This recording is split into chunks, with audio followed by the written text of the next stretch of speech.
Hi, everyone. Round 4 of the candidates is now in the books. The gloves are coming off, preparation is being revealed, and we have a surprising leader, not necessarily midway through, but a quarter way through the event. First, we're going to dive into Hikaru Nakamura's game versus Anish Giri, where the American tested the Dutchman's preparation in a super sharp line of the semi-Slav. Now, even though you might be thinking, yeah, Danny, that's a lot of buildup just for something that ended in a perpetual Czech draw, this is definitely the second time in the tournament that Giri has already survived stiff preparation by his opponent only to salvage a draw. The first being, of course, last round against Karjakin in a Queen's Indian. So let's go ahead and dive in to see what happened here between Hikaru Nakamura and Anish Giri. In this semi-Slav, which we've seen many times, the theory is pretty much becoming well established in that both sides kind of expect the other, at least at a high level, whenever this position is reached. Black is pretty much always choosing the d takes c4 line and the Moran idea of b5. Now, what's the point behind this system? Well, black is giving up the center, obviously, and so white's looking to expand immediately. But the dynamic tension in the position is roughly equal. If black has time, he'll play a6 to defend the b pawn, and then play c5, and do what you do traditionally in a Yaroslav structure, which is open up the diagonals and liberate your pieces by changing the pawns, either e5 or c5. So because of that plan being so typical, white is aggressive with the center before black really has time to coordinate all of those preparatory moves needed. Obviously, c5 right away is just not an option in most positions because of b5 hanging. So after the move e4 and e5, all of that becomes clear and makes sense. Again, c5 is just not possible here, mainly because of a line now which has nothing to do with the b-pawn hanging, but even e5 with a massive trade and black's king in the end is not in happy town. So this position with e5 is all pretty much forced. Now after d takes e5, knight takes e5 is where we reach our first sort of critical moment of the game. White has three main options here. Knight takes e5 and knight to d4 are the two ones most people know about, and knight to d4, of course, chosen in the game. The other more interesting one that I actually analyzed a little bit in the news report, which you can find at Chess.com, is knight h4, which is kind of a fun move. The intentions are pretty clear, even though it breaks basic principles to put a knight on the rim. I'm heading for f5, but I'd also like to play f4 immediately. So a line that goes g6, f4, knight here, and then after the fork and the check, we get a really interesting exchange sacrifice where white ends up with a ton of compensation as far as attacking chances against the king. Time will tell if we see this line again. Maybe the top players have already worked this thing out to a forced draw, and so all of my information here is really just a moot point. But I found knight h4 to be a much more interesting option if we weren't going to go for the knight d4 lines that Hikaru chose, rather than just taking on e5. So back to the game. We saw knight to d4, indeed, and after the move knight e to g4, g3, we're still all in theory here. Noted should be that bishop takes g3 is just not really an option anymore for black. After h takes g3, queen d4, and then the surprising queen to d1. What I found instructive about this position, played by both Fressinet and Wojtaszek, French and Polish grandmasters, and well-known seconds of Magnus Carlsen and Vishy Anand, at least former seconds. I can't say whether they work with them anymore. But both played these positions and proved that white's bishop pair and long-term compensation on the dark squares in the d-file has white not only finding equality for the pawn sacrifice, but white wins those endgames. And I encourage you to check out the news report and check out those games because it's instructive.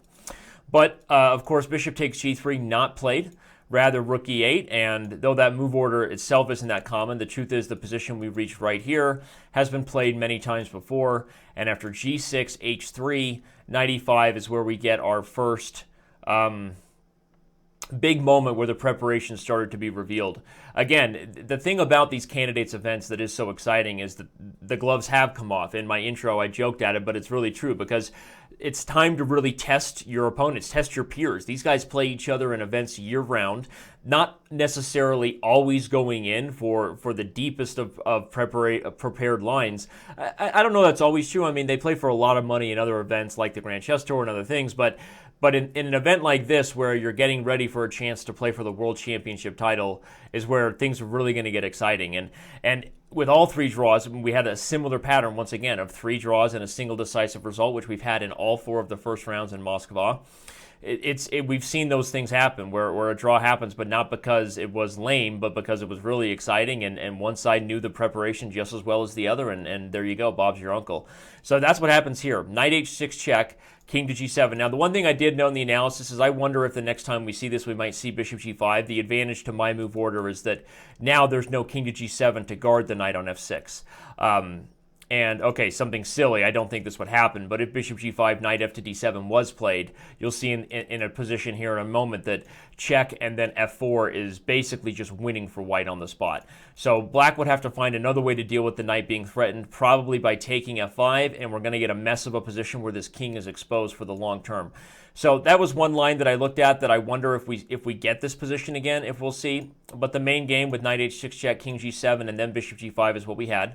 And now after bishop d4, Giri plays the first of several exclamation mark moves that shows he was just as prepared as his opponent. What's the point? Well, first of all, you might be quivering right now. You're like, what's going on? Is he really going to allow his king to come to f6? And yeah, these guys don't kid around at this level because they're not calculating anything on a general intuitive level. You would never put your king on f6 and be happy about it. But the concrete variations of this position have black being totally safe on f6, and actually without white's really well-prepared line, white's king can end up being just as much danger as black's. Again, the lines that I looked at with knight f to d7 might go something like f4, and if f6, we immediately take on f6, followed by taking here. Again, this is just me analyzing the position, assuming this is the kind of thing both players looked at, where white just gets a crushing attack. So Hikaru was prepared to really get a big advantage in several variations, but Giri knew all the best moves.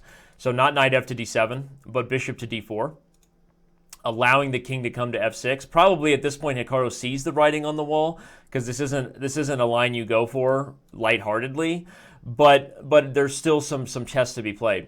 f4 is played anyway, and after knight c4 in trade, f5 comes, and the king is still in danger. But at this point, Giri goes Simba on this thing and plays c5 and says, I laugh in the face of danger. Hashtag Lion King reference, you get it. He plays c5, and the bishops are launching the Catholic assault against the king over here. So without something concrete, black's king is going to be safe, and white's king is going to come under just as much pressure. So Hikaru takes on g6 and then follows that by knight takes f7. Still kind of a mess, right? And you look at this position superficially and you're thinking, what is going on here? And during the game, of course, both these players playing not so fast, but fast enough that I think most of the commentators just kind of knew what we were headed for. But if you don't know that, you look at this position and think, wowzers, these guys are really, really going for it. After rook to f8 and knight to d5, pretty much all fours from here on out. Queen takes b2. Note that eliminating the threat on the queen with something like takes here is just not a possibility. You can't bring the queen into the game and then live to tell the tale. After knight to g5, we have a double threat on queen takes h7 and knight e6 check. So Giri doesn't do that, but of course he was never planning to. He was just as prepared. And after queen takes b2, knight e7 check, we get a fancy perpetual where, of course, the knight is poisoned. Taking on f7 would allow me to eliminate the queen's defender with check. So you would just lose the queen on the spot. And of course, moving the king anywhere else or white moving the knight anywhere else is not really an option either, because trading is not only going to go to an endgame where black has the bishop pair, but white's going to lose more material to go with it. So again, it's a really tactical game. After king to g6, what happened, and just a fancy way to get a draw.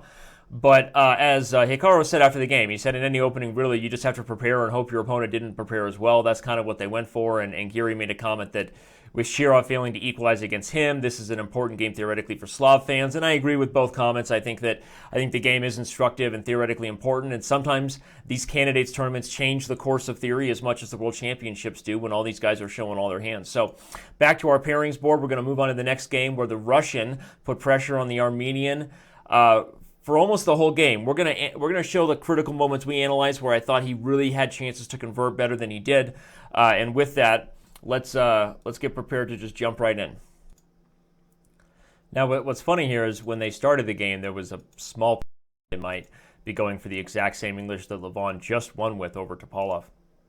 But after move 5, we knew that was not going to happen. Svidler chooses to play e4, just noting that knight f3, knight to c6, and then castles would have allowed a direct transposition. So Svidler not looking to test Aronian's theory there. Obviously, they've seen that game, probably prepared the same stuff, so we can safely assume that Aronian's big win with black over Topalov right now looks like pretty good preparation.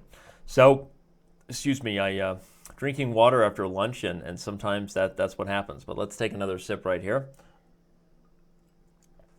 and continue.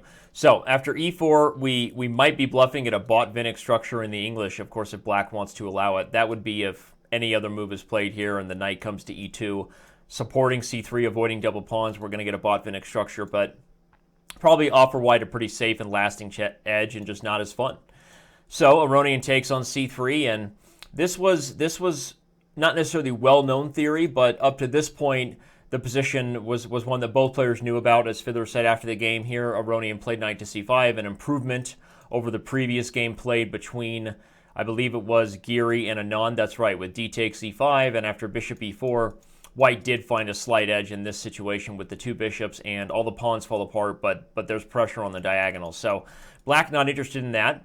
Plays the improvement, knight to c5, and after knight g4, f5, and knight e3, we reach our first critical moment from their game. Svidler said the move f4, played by Levon, is the critical idea in the line. Knight to d3 is possible still, but I get the feeling with the analysis, and they didn't go into this in the commentary room, so kind of just my guessing that here white even just abandon the bishop on c1 and strike with f4. With the f-pawn being committed, we have this potentially bad piece here. So looking at lines like this, white's going to have an edge for a long time. The black bishop worse than the white counterpart, and positionally, the double pawns are nothing to speak of. Black's just going to have space issues to deal with once white expands. So knight d3 is not the main move. f4 is.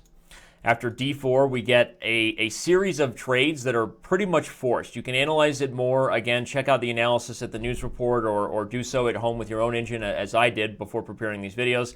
But all these moves are basically 100% accurate, and the position we reach in this endgame is what both sides had to do to avoid losing any material.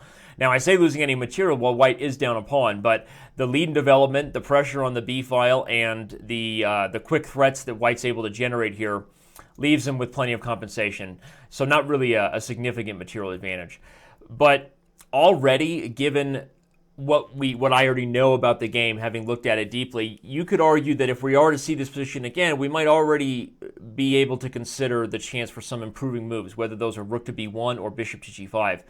I spent some time on bishop g5, and the line that Svidler said probably black would play is bishop to e6, rook to b1, and after we get a trade where the c-pawns both fall, we're in a position where, again, even with black's pawn becoming healthier than it is in the main game, where he no longer has double pawns and he has a 3-on-2, probably white has more winning chances here in this kind of transition than he does in the game with the rook and bishop versus rook and bishop, as you'll see. Let's say white plays something like a3, and my assessment of the position, by the way, rook to d7 might also be possible, even with some tactics on f1 check.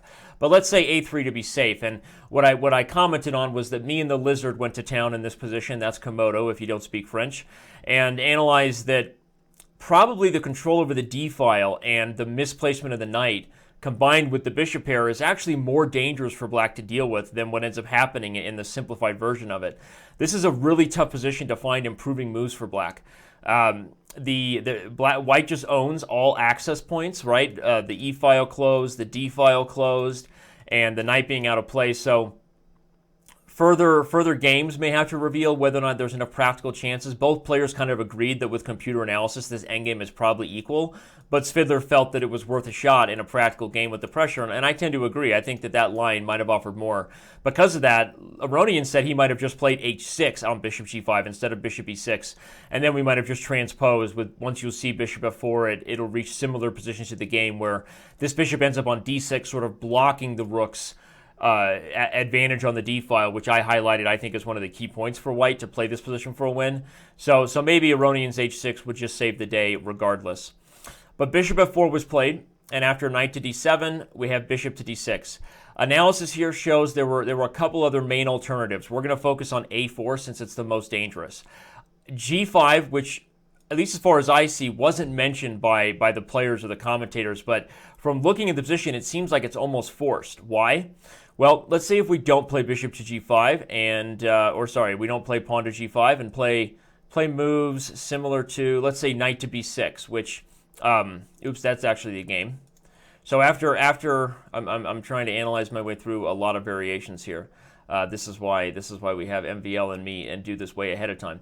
So after I'm going to find it right now. If knight to d7, if a4, again, we have, first let's take a look at g5 and what the idea is. Okay, the idea is that if we can dislodge the bishop from f4, then we open up the e5 square. And even lines like this, where white goes back to defend the pawn, black is still going to be able to win his material back and equalize. So after g5, we're not going to see the move bishop takes g5. The move we're going to see is bishop to c7. Keeping control over this square. And now, after knight to f6, we see a series of a little kind of forcing moves here that lead to a position where, despite the driving of the a-pawn, which is kind of a key point for white, clearly you see if you take it, you're opening up a really dangerous position. But on that note, that's exactly what black can get away with. He takes and then plays bishop f5 with tempo. And as messy as it is, it seems like black is going to be able to hold the endgame just barely. So with a4, as long as black finds a g5 with this idea, again, to either open up this square or follow the variation we just did, where the timely bishop f5 with tempo kind of saves the trapped rook on a8, I think black should be fine. The other main alternative, besides bishop d6, the move analyzed in the post commentary, was rook e1, which is also super exciting because in this position, white really brings the heat on the e-file. But what's interesting is, as dangerous as it seems at first to allow something like this, black is able to get away with it with accurate play. After knight f6, if white goes rook e7, we have bishop to d7, bishop e5, which threatens to remove the knight and win the piece. And after rook to d8, g4, and then knight e8 and king f8 just in time, black seems to be able to beat the lions back. A lot of that analysis is actually from Aronian himself in the post-game conference. So this is an interesting one. Again, this doesn't seem like super exciting, I think, to most players watching it at first, because the queens got traded early and it's an endgame, and really how much fighting chances do these guys have. But I think this endgame was really rich of traps. Players were one misplaced piece away from just getting crushed. And sometimes when there are less pieces on the board, that means less room for error, right? Not less room to just kind of, or more room to kind of do what you want, because are there really that many winning chances? One note should be made that if Aronian had played bishop f5 instead of the move knight to d7, after g4 and then rook to b1, we do find a way to get into the endgame that similarly I really like for for white as having more winning chances than the game, again, with the two bishops in the d-file. So that's why Aronian had to risk this whole idea of playing knight d7, a further blocking development move, which okay, when you're already down development is not something you're super excited to do.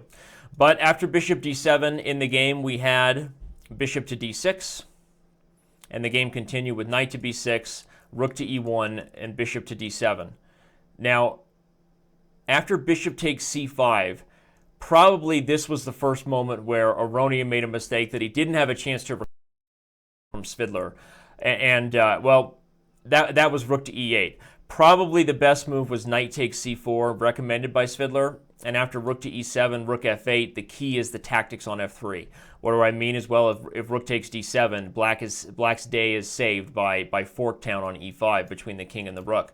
So, you can tell obviously by my face. My trainers in CrossFit always say, I can tell by your face you're trying, which basically means I look ugly and I look like hell as I'm really trying to do something. Well, you can tell by my face during this analysis session that this is hard to follow because analysis here and I was checking the tactics everywhere. But black seems to hold everything together just barely, which is how you know it's a combination of preparation and chess at the highest level. So forgive me if I seem to be struggling to follow my own analysis. But all right, so after knight to b6, again, rook e1, bishop d7, black was maybe didn't calculate that sacrifice trick enough. Again, playing Svidler's suggested knight takes c4. Or maybe thought rook e8 was just as good. But the truth is, after white won back the pawn and now swings back to the b-file where white really has the long-term pressure that's key to this position working, I didn't find any clear improvements. It was suggested that bishop to c8 instead of the move played in the game was better. But after rook to b4, guarding the pawn and threatening a4 and a5, they made comments about that, like, oh, that's a white plan. But I think it's a really strong white plan, and I think black is in trouble here. I'm going to keep putting pressure, and unlike the game, I don't just have rook and bishop versus rook and bishop of the same color. I still have my bishop pair and tons of pressure. Note that white can't just take here and then take and expect to have an edge because of the key point rook e5. What's going to be the difference between this position, the one you'll see in the game? You'll see that black is actually able to grab the a file just in time before white does and therefore defend against the threats. This is kind of a key point to the endgame, that in that line white would not have enough, but I think white would have enough with rook b4. So those who suggested bishop c8 as an improvement over bishop e6, I'm not really sure that that's really the best moment, because already I don't see bishop c8 being a way to really give black a lot more chances to defend.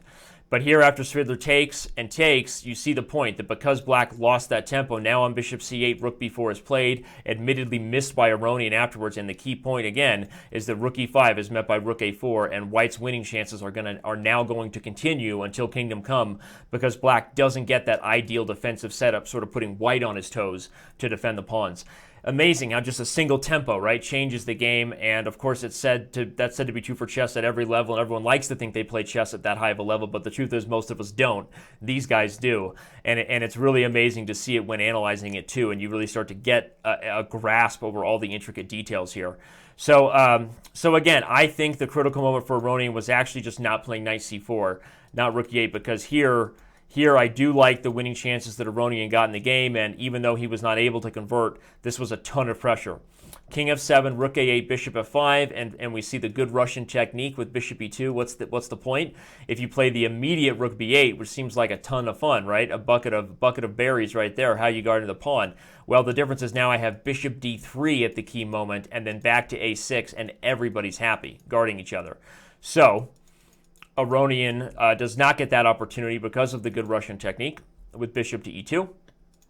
And now after rook e7, c5, we're starting to see the writing on the wall that white will be pushing for some time to come. These pawns are being fixed to the queen side on light squares, which is going to give this bishop long-term attacking chances, and that's what white wants. Although I should pause here and note that perhaps a4 was actually the same idea, but a slightly more accurate move order than c5. And the reason is that it is the exclamation move that Aronian actually played on c5, which I'll get to. But let me explain why a4 is a little better.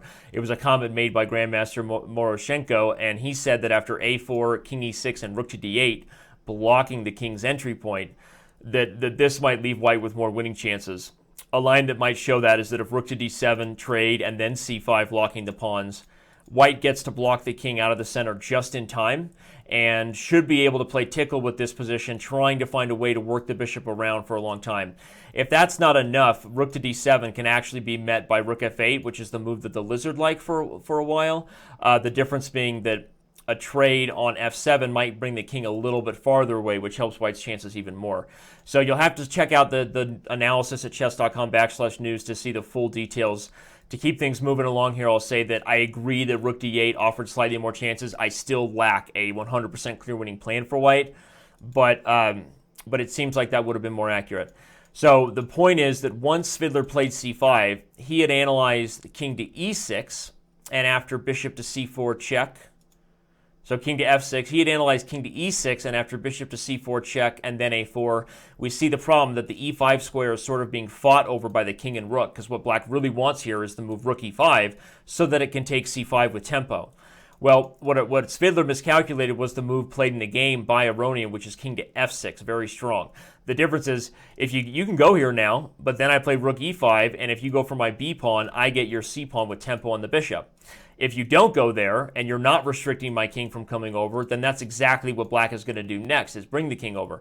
So it kind of put white in sort of a semi-like zugzwang, didn't quite know what to do. White ends up settling on pushing a4, which is a move we kind of wanted to play for a while, but then rook e5 comes in, and even though the moves continue on for a little bit further, Aronian said he actually expected the idea of, what was it here? He expected the idea of c4, actually, and give up the a pawn, and thought that maybe this endgame, trapping the pawn to the same color as the bishop, might give white more winning chances.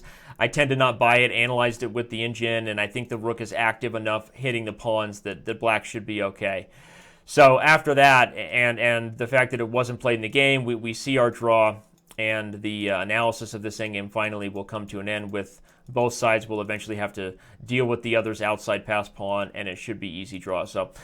So exciting stuff. These guys really put the pressure. Again, I know we were in a long end game here, similar to like a Berlin, but this position was rich. I bet we see it again, if not at this tournament, then at others. There was a ton of complex stuff going on there. I think Black holds that end game against the bishops and the rook on the open file just by the hair on his chinny chin chin, which Aronian doesn't seem to have a shortage of those, so that probably helped him in this scenario. And we move on to the third game. Talking about that, of course, being the game between Fabiano Caruana and Veselin Topalov, which was our richest game in terms of the train wreck we all want to see, blunders everywhere, but maybe not the result we wanted, with once again an ending in an equal affair. So let's jump into that one. And not much to the position to start, other than, as I joked, Fabiano Caruana forgetting that he's now an American, so he didn't have to play the Italian if he didn't want to. LOL, right? But he did. He chose to play the Italian again, and in this position, this is all theory. The moves are pretty normal and understandable, I think, for players of all level. I mean, really, players are literally just putting their pieces in the center, getting castled before move 10, right? Getting everybody out. I mean, this is a chess coach's dream as far as telling people, hey, look, even the players at the top level play like I tell you to play, right? Even though we know that's not always true. And that basic principles were often meant to be broken when you really get into developing dynamically and having purpose on every move. But this position is classical chess at its best, both sides developing. Yes, the knight's on a3 instead of c3, but the advantage of that, of course, from white in the structures, they want to have the flexibility of playing d4 at some point, and otherwise you're just seeing a lot of natural developing moves, so we're going to continue without making much of a point to it. Once we get to this position here, after bishop back to d7 in the trade, this is our moment after bishop to c4 where we get our first novelty. Caruana admitted that Topalov's move surprised him, though I admit that I'm not really that excited about it, right? It doesn't get me going to think it's a surprising move. To me, it doesn't change anything structurally about the position, not that exciting. Maybe potentially the knight is misplaced, but this knight often comes back to e7 in a lot of positions anyway. So surprising or not, to me, it doesn't really matter. The last time this exact line was played at the highest levels, that was just in January, Viking Z, when Mickey Adams played the move bishop e6 instead of knight c8. Carlsen took it and brought the knight to f5 and tried to launch the good old-fashioned Carlsen grinds you out in an equal position, but did not get what he wanted and eventually drew that game, I believe, against Mickey Adams. So in this one, that's not what we get. Instead, we see knight to c8 instead of bishop e6. And after knight e3, knight b6, bishop b3, c6. Again, both sides just playing natural chess. You're maneuvering your pieces to be in the proper positions to control the center squares and waiting for the inevitable central tension to happen with the pawns. And so we're going to save our time and instructive analysis for more moves later on. h3 played, makes sense. Guards g4, kind of typical. And after bishop e6, this is where the computer seems to prefer, at least initially, I didn't give it hours to think, that Caruana should play like Magnus and take on e6 and then play queen to d2 and try to bring the knight to f5 and try to play for the slow build-up of a kingside attack.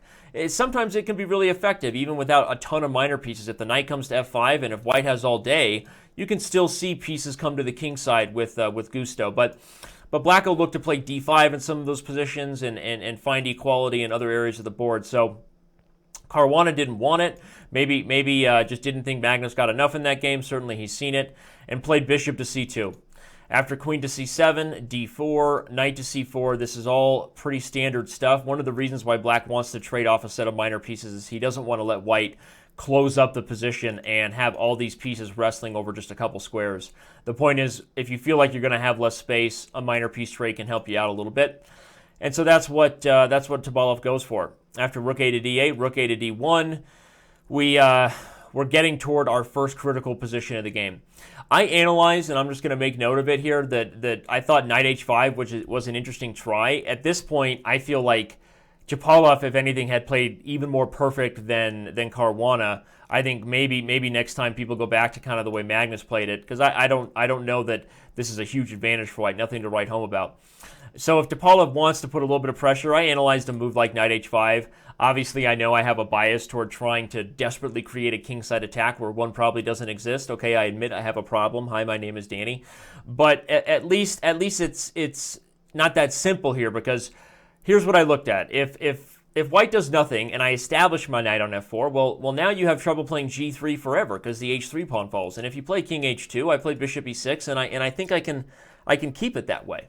It doesn't mean that black is better by any means. Position's still dynamically equal, but if you consider what happened in the game, this bishop might come back to c8. Maybe we switch over and start the kingside attack, kind of that Topalov got. I think this is an improvement. And if white decides, hey, I don't want any of that, and tries to keep the knight out, g3, well, even if the knight has to go back, I think that black has more to play for now if he ever does find a way to break open the center, because white has some weaknesses.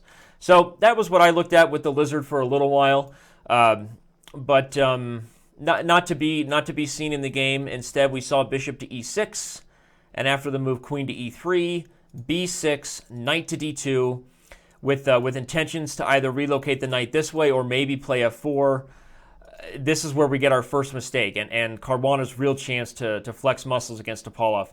Here, Topalov played c5. Analyzed after the game, I think just bishop to c8, just sitting on the tension of the position, maintains equality the best way. But after c5, the truth is Caruana missed his opportunity. He should have just played d5 immediately. And the reason is actually potentially critical. I would love to see if the analysis I spent on this ever comes to light. But the point is, playing d5 immediately prevents the effectiveness of the move bishop to d7. Why? Because the a pawn is still defended. In the game, you'll find that Caruana had to play the move rook a1. Not to say it wasn't a part of his plan to play on the queen side, but that tempo did allow black to begin increasing the pressure on the king side. The move that I analyzed as a potentially good one here after d5 immediately, again, is now queen to e2. This move blocks the knight from coming to h5, and yet has the same threats to continue like white did in the game. Whether that's try to bring the knight to c4 to e3, whether that's try to open up the queen side, as happened in the game. And if black is stubborn and wants to play for knight h5 with g6, which makes sense, I analyzed the line with knight to c4 and then h4.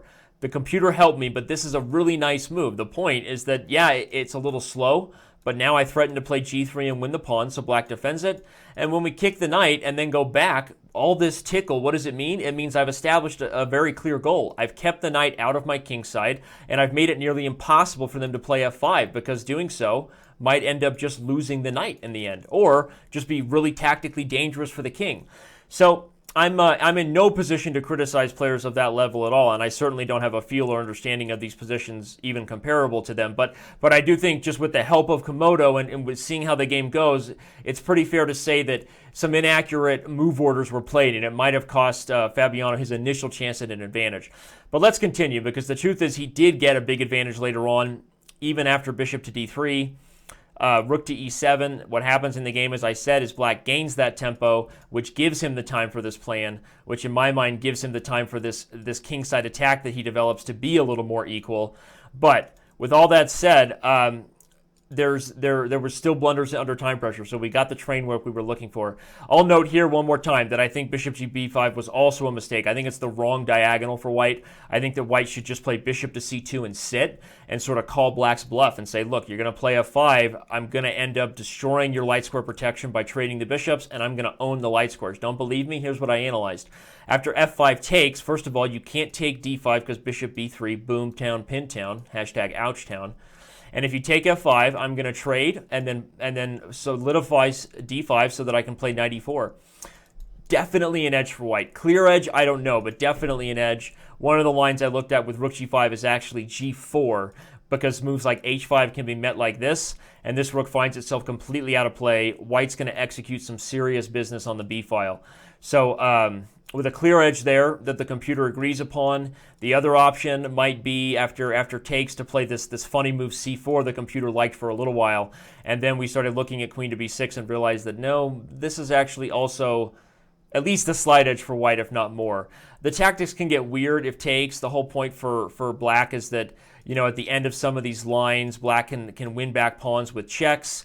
But if white plays safe moves, the truth is that the b file and the weak pawns here for black end up being more of a problem. But okay, without going into all the woulda, coulda, shouldas of the game, avoiding too much of that, pretending that that we'd really be able to ever figure out more than these guys, we'll go with what happened and say that the commentators and the players agreed that after rook a3, somehow white got an advantage and they didn't exactly know how. Well, I think part of it was because Topalov took on e4 took on e4 voluntarily. There was really no reason to do that. And pawn tension, as I've said, is often like a game of Kevin Bacon and Footloose. What am I talking about? Remember the scene with the tractors and his shoelace is tied on the thing and then he can't go away, but the other guy goes away and the girl loves him because they think, oh my God, he's a hero, right? And they play that song, I need a hero. You get it. Anyway, the point is, pawn tension is like a blinking contest, staring contest, or a game of chicken. You usually don't have a lot to gain by giving in. And this is no exception to that. If I'll give you an example. If white really wants the e4 square that badly, even after a move like bishop to d7, simple move that knows I'm actually going to lose a tempo if you take it, but I keep an eye on the a-pawn, and if you take it, now I gain a tempo on the rook. That single tempo allows me to get to the b file and challenge and offer simplification rather than what happened in the game, which is where white had the doubled rooks and no challenge of the b file was ever to be had. Should have led to a win for Caruana. So I think right here was, with everything we've talked about so far, maybe we've had some instructive takeaways. This is maybe the most instructive takeaway, and it's my job to always try to find a way for these Super GM games to give us something to write home to mom and dad about as far as we learned something today. And I think the pawn tension example here is actually really simple and instructive. The point is, even with the pressure buildup, usually it is in your favor to just keep building up water against the dam. Let it break itself. You don't need to break it without something concrete to back it up. So bishop to d7. Maybe white still has an edge even if black gets a trade of rooks off, but it's not nearly the edge that white had in the game. I would have just sat, maybe even then king h7 and g6 if you continue to refuse to take, but or offer the trade as I've suggested. But notice how strong bishop e7 is, because at least it prevents this idea, because I'll go gobble the pawn. So I kind of like that move. I think it's what black should have played. Instead, he took it, and after knight takes, bishop f5, finally in this position, rook b6, queen e7, your move to say, what should Caruana do here to win the game? It's what he did and what he should have, the position he should have had to win the game. I'll let you pause the video and look. I know you're thinking, what's going on here? This is craziness. There's pins on the rook. Surely I can't take the d6 pawn. Wrong, Sherlock Holmes. Knight takes d6. Booyah. The point, if you take on b1, I take on f7, and actually the big town, trade town, just leads to an endgame where white's just up a pawn. So that means after knight takes d6, black has to go for what he did in the game, which was knight takes h3. Analyzed or at least considered was knight takes d5 and then rook to f3 by the players. And this was analysis suggested by Topalov in his head, but he said, as great as this looks, he just completely forgot about the pawn on g2, and you can see I made that what smells bad face, right? Because I'm like, yeah. And no, I remember that was the comments made in my own analysis by Topalov in the press conference that he just forgot about g2. So that means knight takes d6 was coming with a world of hurt, and that's what happened. Knight takes h3 was played. Topalov recognizes I'm now desperate, but it wasn't enough, and after knight c8, queen to d8, the game should be just over here with a number of moves. The simplest suggested by Topalov was just trade rooks and then guard b2, and white is up a piece. Why does bishop f5 not work? Very important that you pay attention to tactics, trainer. Queen takes f5, of course, and then knight e7.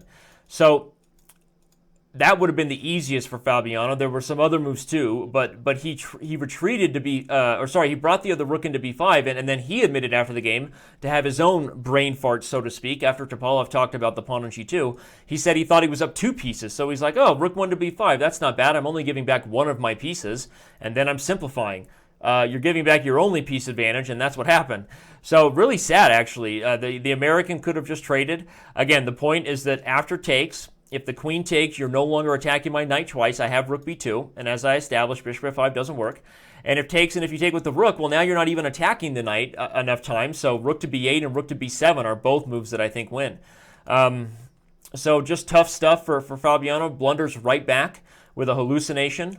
And after rook takes f2, maybe misses his last chance. Now, he defended his decision not to go for queen e6 check with this line here. After king h8, knight e7, rook takes f1, and then rook f6, said he thought it was a draw. And sure enough, Komodo agrees with him. After knight takes, g6 takes, it checks out that white is up a rook, but black has an easy perpetual. So I couldn't argue with that. But I looked at it closer, and the computer suggests a potentially almost brilliant line right here with the rook on f6, and that is queen takes f6, sacrificing the queen. If pawn takes, knight takes g6 is literally Red Rover. I gobble up the rook, and then my rooks go to town, and I win the queen and everybody with it. So the only move is rook takes f6, and after rook to b8 trade, yes, black has counterplayed with the e-pawn, but I look at this position as only white can win, and you can't tell me that a protected passed d-pawn and an a5 pawn falling aren't serious winning chances for white. So yes, he didn't go for queen e6 check. I made the criticism in my analysis. Maybe Fabiano was just kind of upset about his last blunder. That happens, and it's a good lesson for all of you on a practical level that whenever you make one mistake, like this one here being highlighted in red, don't let it lead to a whole bunch of more mistakes because you're frustrated with what happened. And the fact that they crossed the time threshold with move 40 means he really did have the time to figure it out if he slowed down. And again, I don't know. Maybe there's something I'm missing about that knight versus bishop position and that, black is holding. But looks to me like white was still winning with queen e6 check. But finally, instead of that, after rook takes g6 immediately, we did get a rook ending that, as complicated as it is, and yes, some accurate moves were needed to be played, it looks like once Topalov made the right choice, put the rook behind the pawn and shove, as Dvoretsky would tell us, and then played the accurate rook d8 as the only move in the position to avoid d7 coming with tempo, followed by passed pawns winning. After that, it was pretty much a matter of just a few moves before the draw, and that's how it was handled. So a really back and forth affair, especially under time trouble. The more you see players push positions and let it get under time trouble without something clear happening, the more you see blunders like that, even at the highest level. Sad for the American not to convert that once up a whole piece, but one blunder led to another. Apparently it was contagious in that game, and with it, we're going to move on to our game of the day, where the Russian Sergey Karjakin wins once again with absolutely stellar preparation as he jumps out to a clear lead.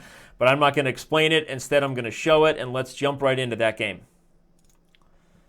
And of course, as usual, we have to start out by giving credit where credit is due. Man, you see on your screen, Maxime Vachier-Lagrave, world number 6, strongest player in the world, not playing in Moscow. We love his analysis. It is exclusive to Chess.com/news. These reports are as good as anything you're going to find in the magazines afterwards. That's not a slight on all my favorite chess magazines, New and Chess, this, that, and the other, but we're given some really good deep analysis, and MVL is leading the charge. So his analysis here gets the credit, not my voice. And we have an interesting ready by Karjakin, but nothing super spectacular until we see a very early novelty in a position that I admit, it just looked like a reverse Sicilian with black being kind of down a tempo, the pawn not being on e5 like white would have on e4. But as soon as h4 was played and the players are not holding back to be confident and proud of their home preparation, again, it is the candidates, that's exactly what he said. He said, our home preparation, I was quite happy with this position at home, and he said it's a nice one to play for white. This is Karjakin speaking of this really interesting h4 move, which creates immediate threats of knight to g5. Really strange, right? You're threatening checkmate, and if the bishop ever takes it, the h-file becomes open, and white has some serious potential. Look at this position, and it's almost like an old-school romantic, you half expect a Lasker double bishop sacrifice over here, and for white to get an awesome checkmate attack. And Vishy doesn't allow that, but in order to avoid white's pressure, he ends up settling on an endgame where he really never had any chances to defend. Unlike the other times, I'm going to let you guys jump mostly over to Peter Docker's news report and see MVL's analysis for yourself. I'm going to jump ahead to the exciting moments, but you really got to give credit where credit's due, and right now Karjakin, he was in the driver's seat of this game and is in the driver's seat of the tournament. h4, so again, b6, and now a3 stops any knight tempos. After f5, the point of this move is it's not a move you ever want to play. As MVL said himself, he said, I would never really want to play this move unless forced to, but it's very difficult to discourage white's attack on the king side. A3, opens up threats, and you just start seeing, like I said, all these pieces coming to life. And are we playing chess in the 1850s? What's going on here? White's just going to go to Sacktown. But Anand decides, okay, I'm going to do this, and after bishop to b5 and bishop b7 takes, d4, this is the critical moment that MVL noted in his analysis. Maybe the best chance Anand had, believe it or not, was right here before move 15. And he points out how sad it is that the move c4, exclam for black, is just a really hard move for humans to find over the board. A very typical computer resource, he says. The point is that b takes c4 is met by an intermezzo a6. That's the key. Obviously, bishop a4, black regains the pawn, and the pawn is untouchable. Actually, no. If we have bishop to a if we have bishop takes c6 as the main thing he focused on, the point is black is going to get compensation on the light squares for the pawn long term. And if indeed we have bishop a4, taking would allow check, but this position is also going to offer some compensation. For example, this move can be met by the pin, and it's not so simple. But actually, I think the most accurate thing for black to do is a move like knight a5. Again, computer resource willing to sacrifice this pawn. Takes can be met by takes, and the c file combined with pressure on the light squares is where black is going to find his compensation. I admit, I think taking here and here is actually not something white should go, just to correct my own analysis while I have the chance, while I have all of your attention, because I think knight e5, and it's a mess, but I remember now looking at it that the key is an intermezzo and knight a5, a6 intermezzo, then knight a5, and black gets compensation for the pawn. Again, you can see how complicated it is here for me, and certainly would be hard for players to find those kind of moves over the board. But officially, you know that if he doesn't, he ends up going in for an endgame where Karjakin held all the tricks. After rook to c8, we trade, and then castle. h4 is not relevant, because what is relevant is that black has a million different pawn weaknesses, and that's how Karjakin goes on to win. He starts simplifying the position, making trades, and then queen to c3, a very strong and simple move. I'm just going to control these squares around the pawns. You have 1 pawn, 2 pawn, 3 pawn, 4 pawn weaknesses in the position, and without minor pieces to use the open diagonals and open files that tend to come with weak pawns, because by definition an isolated pawn means 2 open files next to it, right? So I'm not just saying open space always comes with weak pawns. It almost does by definition, but if you don't have the pieces in the right position to use those squares and diagonals, then your opponent is kind of playing just old school technical chess, going to surround one weak pawn after another. That's what he does. He is not afraid to just bring pieces into the pawns. Knight to e5. He's not even afraid of more simplification that happens. Trades the queens, trade the rooks. And I admit that I first gave a superficial look when I joined the live show. I was sleeping in the morning. Believe it or not, I sleep. And I woke up and we were transitioning into this endgame. And right around the same time, I was really focused on the Fabiano Caruana game with Topalov because they were entering time pressure. And as you saw, for good reason, lots of blunders, right? But now looking at this, I realize that what a show Karjakin put on as far as technical, his approach to the position, and actually thinking that this was going to be a draw was really just way an underestimation of black's weaknesses and overestimation maybe of the fact that just because pieces are simplified, so I made a mistake that I criticize others for. Black's pieces are all passive, defending weaknesses. White's pieces hold as many maneuvering cards as they need to pop around and put pressure where need be, and any simplification into the king and pawn ending is pretty much always lost because of the weaknesses here, and if you lose that pawn, then you're just down a pawn. I'm kind of foreshadowing what happened in the game, but it should also be noted from an instructive perspective that if I win even just a single outside pawn here, the knights are some of the hardest pieces to play in defending endgames where you're down a pass pawn.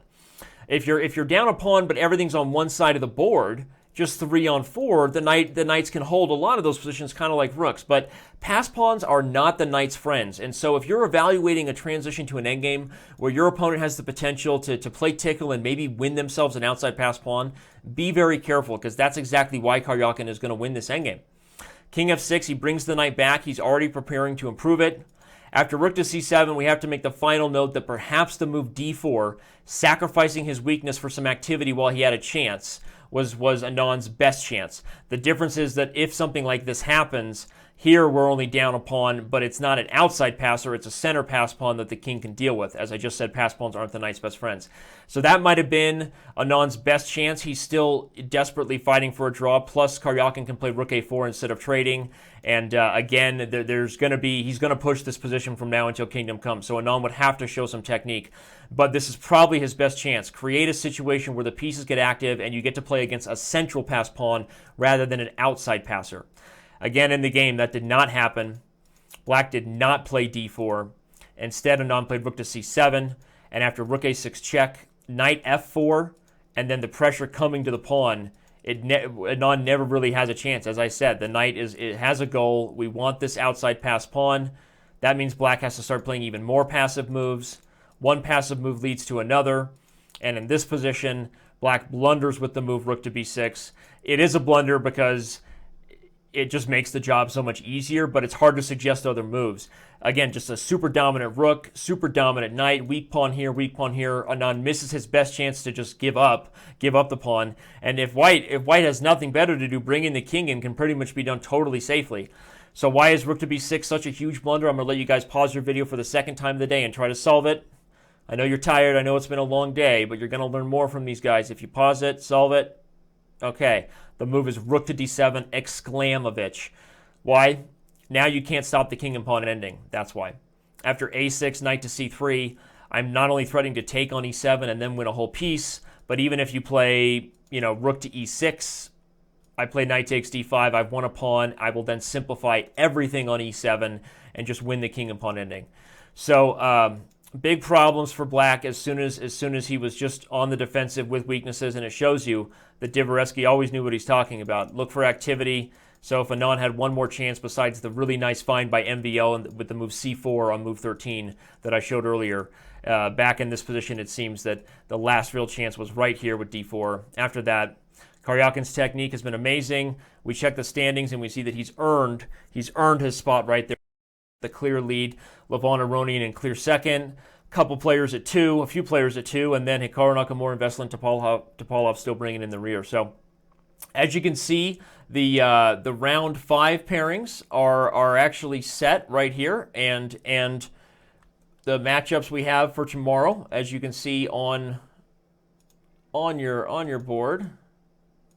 My template was not properly updated. I apologize. We have Anish Giri taking on Peter Svidler with white. The former world champ taking on Hikaru Nakamura. Topalov and Karjakin, big game. Topalov's been struggling. If Karjakin got another decisive win as black, could we just wrap this thing up and put a bow on it? I don't know. Fabiano Caruana gets white against Aronian. So make sure you follow all the action at the news reports. Make sure you let MVL know how much you appreciate his analysis in the comments, and subscribe to us right now on YouTube for all of the daily analysis coming your way from the candidates. Thank you, everybody.